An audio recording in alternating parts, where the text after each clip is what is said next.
Bom dia. Que esta terça-feira, 25 de março, seja um dia repleto de bênçãos e oportunidades. Que a luz divina ilumine o seu caminho, guiando suas decisões com sabedoria e serenidade. Que você sinta a paz no coração e a confiança para superar qualquer desafio que surgir. Que cada momento deste dia seja uma chance de renovação e crescimento.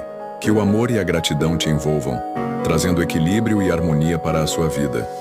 Que a saúde seja abundante e que o sorriso seja constante em seu rosto.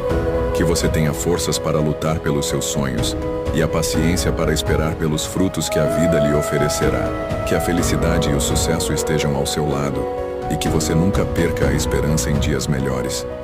Receba as bênçãos de Deus e siga em frente com fé, coragem e alegria. Deixa o like, se inscrever, Tenha um dia no maravilhoso, cheio de luz e prosperidade.